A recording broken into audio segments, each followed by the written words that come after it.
Okay students, सो हमने पहले देखा शेयर एप्लीकेशन और उसके बाद शेयर अलॉटमेंट। एप्लीकेशन आने के बाद शेयर अलॉट किए जाते हैं कंपनी के द्वारा। ओके, तब उसके बाद क्या आता है? Calls on shares. ये सब हम एक एग्जांपल से देखते हैं। We take an example like company ने, किसी XYZ कंपनी ने शेयर इशू किए हैं 100 की फेस वैल्यू के साथ। तो मतलब शेयर की वैल्यू कितनी है? 100 रुपीज। उसकी फेस वैल्यू है 100 रुपीज और वो एप्लीकेशन मनी कितनी रखती है?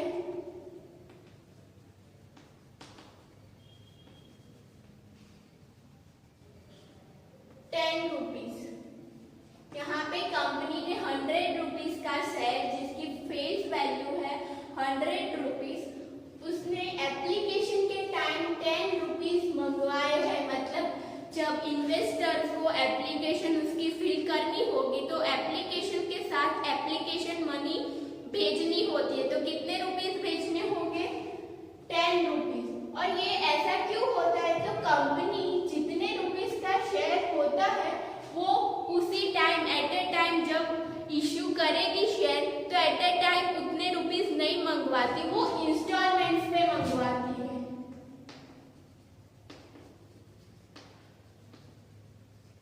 जैसे आप फीस पे करते हो इंस्टॉलमेंट में, वैसे ही शेयर्स इंस्टॉलमेंट में कंपनी मंगवाती है। तो कंपनी ने पहले क्या किया? 10 रुपीज एप्लीकेशन के टाइम मंगवाए। उसके बाद कंपनी क्या करेगी? शेयर अलॉट करेगी। तो शेयर अलॉटमेंट के टाइम भी company 10 rupees as a allotment money मंगवाती है। अलॉटमेंट जब शेयर हो जाए, शेयर का अलॉटमेंट हो जाए तो उस टाइम कंपनी 10 रुपीज मंगवाती है। तो यहाँ पे कितने हुए? 20 रुपीज हुए। अब आता है कि शेयर 100 रुपीज का था, 20 रुपीज कंपनी ने मंगवा लिए हैं। तो बाकी जो पैसे हैं उससे भी कंपनी को इंस्टॉलमेंट में मंगवाने होंगे। तो जो बाकी की अमाउंट होगी वो कंपनी 1 बाय 1 इंस्टॉलमेंट में मंगवाएगी। तो उसे हम जो बाकी की अमाउंट है वो कंपनी जब मंगवाएगी तो उस अमाउंट को हम बोलेंगे कॉल्स ऑन शेयर्स। वो फर्स्ट कॉल हो सकता है, सेकेंड कॉल हो सकता है, कंपनी चाहे इतने कॉल्स मंगवा सकती है। ओके, यहाँ पे 20 हुए, then company 20 rupees first call में मंगवाती है। देन उसके बाद सेकेंड कॉल मंगवाती है, उसमें भी 20 रुपीज मंगवाती है। तो आप काउंट करो तो कितने हुए? यहाँ पे एप्लीकेशन के टाइम 10 रुपीज, देन अलॉटमेंट के time 10 rupees, then first call में 20 रुपीज 40 हुए और देन 60 हुए ये। तो उसके बाद कंपनी क्या करेगी? फाइनल कॉल मंगवाएगी और फाइनल कॉल में 40 रुपीज मंगवाती है।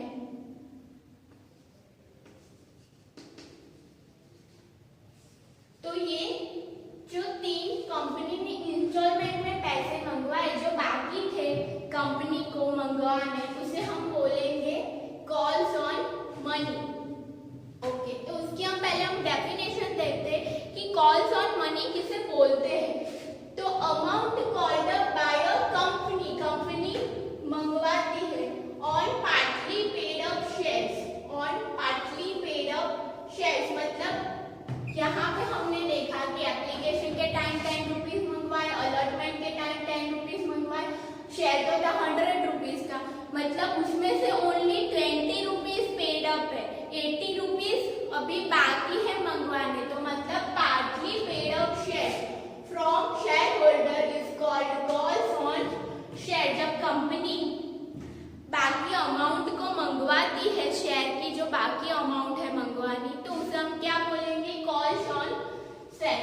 अब कुछ प्रोविजंस होते हैं जो कि कॉल्स जब मंगवाती है कंपनी तो उसे वो प्रोविजन फुलफिल करने होते हैं। तो हम देखते हैं 1 बाय 1 कि ऐसे कौन से प्रोविजंस होते हैं जो कंपनी को फुलफिल करने होते हैं। There should be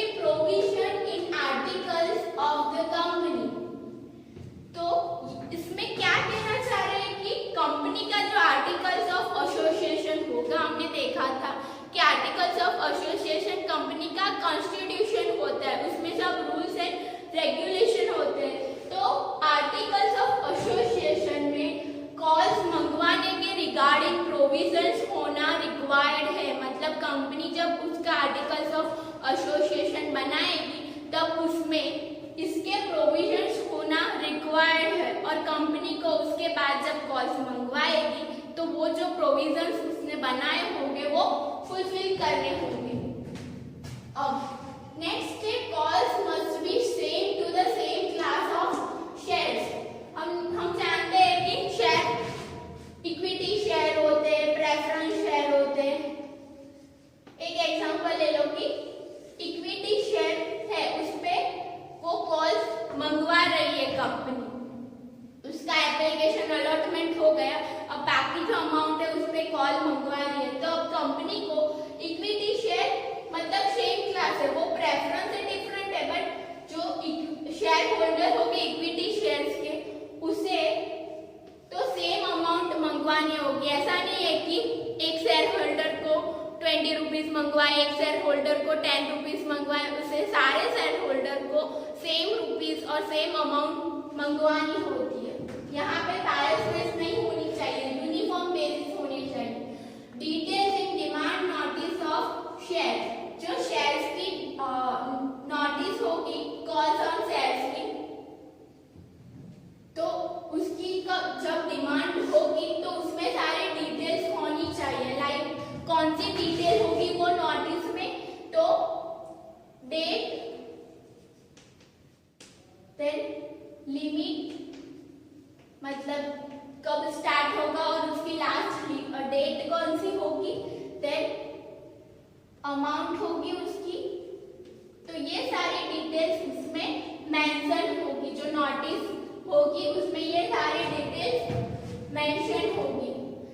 Restricting transfer of shares and violating right as a member till calls are not paid। अब यहाँ पे कंपनी क्या करती है कि जब कॉल मंगवाने की नोटिस भेजती है और जब तक कॉल ना आ जाए, मतलब अमाउंट रिसीव ना हो, तब तक के बीच के पीरियड के टाइम में कंपनी अपने बुक्स ऑफ ट्रांसफर और रजिस्टर ऑफ मेंबर्स जो होते हैं बुक्स, वो उसे क्लोज कर देती है for the preparation of list. किसकी लिस्ट की प्रिपरेशन के लिए? शेयर होल्डर को जो कॉल्स मंगवाने हैं तो शेयर होल्डर की एक लिस्ट बनाते हैं, तो उसकी वो प्रिपरेशन के लिए बुक्स क्लोज कर देते हैं, तो ताकि वो उन लोगों को नोटिस सेंड कर सके। तो इसके लिए बुक्स क्लोज हो जाती होती है, तो उस बीच के टाइम पीरियड में आप शेयर ट्रांसफर नहीं कर सकते और एज अ मेंबर अपने राइट्स भी वायोलेट नहीं कर सकते। देन नेक्स्ट आता है depositing amount of calls on share received with a bank. तो कंपनी को एक अकाउंट ओपन करना होता है जिसे बोला जाता है कॉल्स ऑन शेयर। यह अकाउंट कंपनी को ओपन करना होता है बैंक के साथ। पहले हमने देखा था कि एप्लीकेशन के टाइम कंपनी को एस्ट्रो बैंक अकाउंट ओपन करना है विथ शेड्यूल बैंक। यहाँ पे कंपनी कौन सा अकाउंट ओपन करती है? Calls on share account open करती है। तो जो भी अमाउंट आएगी कॉल पे, तो वो अमाउंट कहाँ जाएगी? कॉल्स ऑन शेयर अकाउंट में। और then next is 1 month interval between 2 instalment. यहाँ पे हमने पहले फर्स्ट कॉल मंगवाया, देन सेकेंड कॉल मंगवाया, तो ये दो कॉल के बीच में 1 मंथ का टाइम पीरियड होना रिक्वायर्ड है। मैं फर्स्ट कॉल आज मंगवाती हूँ तो सेकेंड कॉल मुझे 1 मंथ के बाद मंगवाना होता है। तो ये रिक्वायरमेंट है सारी जो कंपनी को फुलफिल करनी होती है at the time of call on share. अब नेक्स्ट है procedure of making share call. हमने पहले देखा शेयर एप्लीकेशन की प्रोसीजर, देन शेयर अलॉटमेंट की प्रोसीजर। तो ये नेक्स्ट जो प्रोसीजर है फॉर शेयर कॉल, फर्स्ट इसमें है रिजोल्यूशन रिगार्डिंग शेयर कॉल। तो कंपनी को कॉल्स मंगवाने से पहले एक रिजोल्यूशन पास करना होता है, और वो रिजोल्यूशन कहाँ पे पास होता है, तो बोर्ड ऑफ डायरेक्टर्स की मीटिंग्स होती है। मीटिंग कौन अरेंज करेगा, कंपनी सेक्रेटरी, वो उसकी ड्यूटी होती है। तो वो जो मीटिंग्स होती है उसमें एक रिजोल्यूशन पास करना होता है, किसके रिगार्डिंग, कॉल्स ऑन शेयर के रिगार्डिंग। वो रिजोल्यूशन पास हो उसके बाद ही, और हमने वो भी देखा कि वो रिजोल्यूशन अलॉटमेंट के टाइम पे रिजोल्यूशन पास किया गया था, उसकी कॉपी आरओसी को सेंड की जाती है। वैसे ही ये रिजोल्यूशन पास करके उसकी कॉपी सेंड की जाएगी, उसके बाद नेक्स्ट प्रोसीजर स्टार्ट होगी। तो first procedure is resolution regarding share call. Resolution कौन पास करता है, बोर्ड ऑफ डायरेक्टर। कहाँ पे पास करेंगे, बोर्ड मीटिंग में, बोर्ड ऑफ डायरेक्टर की मीटिंग होगी, वहां पे रिजोल्यूशन पास करेंगे। ओके, और उसकी कॉपी आरओसी को सेंड की जाएगी। Then closure of register of member, register of member, and next है रजिस्टर ऑफ शेयर ट्रांसफर।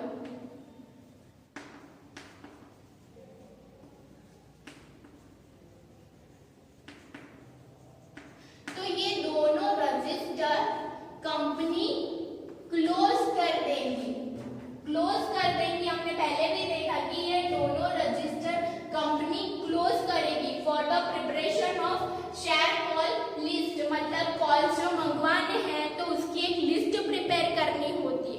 तो वो लिस्ट की प्रिपरेशन के लिए कंपनी क्या करेगी, अपना जो रजिस्टर ऑफ मेंबर्स है, मतलब register of share holder company के मेंबर हुए तो उनका रजिस्टर होता है, तो वो उसे क्लोज कर देगी। और नेक्स्ट है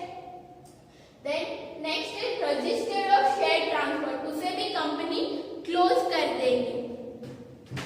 किसके लिए, कंपनी को उसकी नोटिस सेंड करनी होती है, शेयर होल्डर को नोटिस सेंड करनी होती है। तो नोटिस कब भेजी जाएंगी, before 7 days, before 7 days of closure of register of member. तो रजिस्टर ऑफ मेंबर जब क्लोज हुआ होगा उसके 7 days के पहले कंपनी को नोटिस भेज देनी होती है। Preparation on list of calls on share. तो रजिस्टर ऑफ मेंबर्स जब क्लोज हो जाए उसके बाद कौन सी प्रिपरेशन आती है, जो शेयर कॉल मंगवाने होंगे तो उसकी एक लिस्ट प्रिपेयर करनी होती है। तो उसमें लिस्ट में कौन कौन सी डिटेल्स होगी, वो लिस्ट अब कंपनी बैंक को भेजेंगी। तो उस लिस्ट में कौन कौन सी डिटेल्स मेंशन होंगी, name of the share holder, address of the share holder, then call on share, company कितने रुपीस मंगवा रही है उसकी डिटेल्स भी होगी। देन इफ कंपनी के पास ऑलरेडी वो शेयर होल्डर का एडवांस मनी होगा तो वो भी वो मेंशन करेगी। और next, money paid by share holder को उस कॉल पे कितनी मनी पे करनी है, रिक्वायर्ड कितनी है। ऐसा नहीं है कि कॉल कंपनी ने 20 रुपीस का मंगवाया है तो शेयर होल्डर को भी 20 पे करने। ऐसा हो सकता है कि कंपनी के पास ऑलरेडी उस शेयर होल्डर के 10 रुपीज एडवांस में है, तो अब उस कॉल के टाइम उसे ओनली 10 रुपीज पे करने हैं, तो मनी रिक्वायर्ड टू पे, तो वो भी डिटेल्स में मेंशन होगी। देन डेट होगी। ओके, तो ये सारे डिटेल्स मेंशन होती है और एक लिस्ट बनती है शेयर होल्डर्स की। तो वो लिस्ट अब किसे भेजी जाएगी, बैंक को भेजी जाएगी। Payment of call on share हमारा नेक्स्ट पॉइंट है। जब ये लिस्ट प्रिपेयर हो गई उसके बाद एक नोटिस भेजी जाएगी, फिर पेमेंट मंगवाया जाएगा। तो पेमेंट मंगवाने से पहले नोटिस भेजी जाती है। नोटिस किसके थ्रू भेजी जाएगी, पोस्ट ऑफिस के थ्रू। जो पोस्ट के थ्रू शेयर होल्डर को नोटिस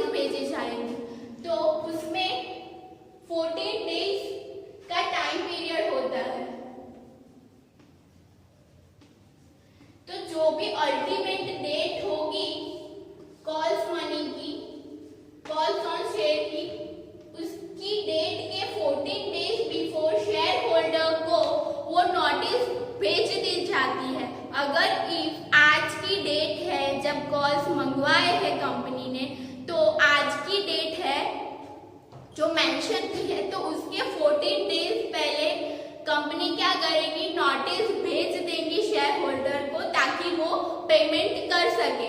और उसे पेमेंट भी कितने पीरियड में करना है, जब नोटिस मिली शेयर होल्डर को तो उसके बाद 14 डेज के टाइम पीरियड में कंपनी शेयर होल्डर को कंपनी को कॉल मनी दे देनी होती है। तो ये हुई talk about the notice. Okay, अब उसके बाद आता है शेयर होल्डर को अब नोटिस मिल गई, तो उसके बाद आता है payment of call on share.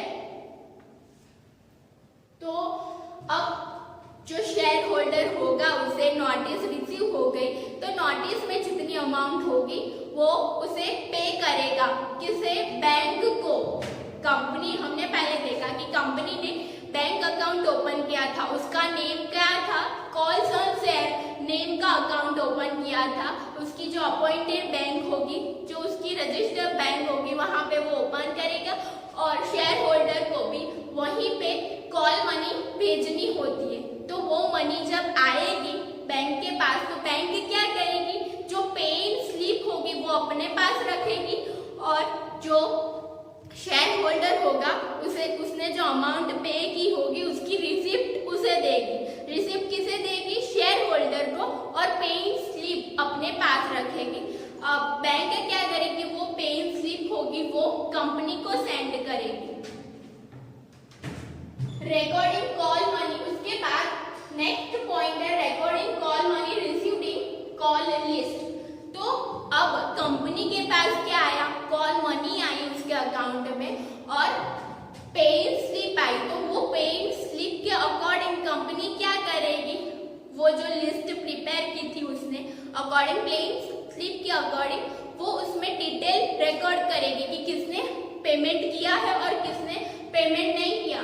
Payment का बेस ओनली होता है वो पेइंग स्लिप जो बैंक कंपनी को देती है, और लिस्ट तो उसके पास ऑलरेडी है, तो वो लिस्ट में जितने पर्सन होंगे उसको पेइंग स्लिप के बेस पे वो वेरीफाई करेगी, और जिसने पेमेंट नहीं किया होगा उसको वो बाद में बोर्ड ऑफ डायरेक्टर को इसकी लिस्ट देगी और उसके बाद का एक्शन बोर्ड ऑफ डायरेक्टर्स लेंगे। तो ये हमारा हुआ procedure of making share call. हम फिर से देख लेते हैं कि शेयर कॉल की फर्स्ट पॉइंट क्या आता है। शेयर कॉल मंगवाने के लिए कंपनी को पहले बोर्ड ऑफ डायरेक्टर्स की मीटिंग अरेंज करनी होती है और उसमें रिजोल्यूशन पास ऑन करना होता है। Then next closure of register of members and register of share transfer. तो जो रजिस्टर होते हैं उसे क्लोज करना होता है, और जब क्लोज किया होगा उसके 7 डेज के बिफोर कंपनी को नोटिस सेंड कर देनी होती है। Then preparation of list on calls of shares. तो जो कॉल्स मंगवाने हैं तो उसमें शेयर होल्डर्स की लिस्ट प्रिपेयर करनी होगी ताकि वो बैंक को सेंड कर सके। उस लिस्ट में कौन कौन सी डिटेल आती है, तो नेम होता है, एड्रेस होता है, देन कितने रुपीस मंगवाए, कितना एडवांस है, मनी कितनी रिक्वायर्ड है, और डेट मेंशन होती है। तो ये सारी डिटेल्स मेंशन होती है। देन आता है नोटिस। तो नोटिस पोस्ट के थ्रू शेयर होल्डर को भिजवाई जाती है और 14 डेज का टाइम पीरियड होता है।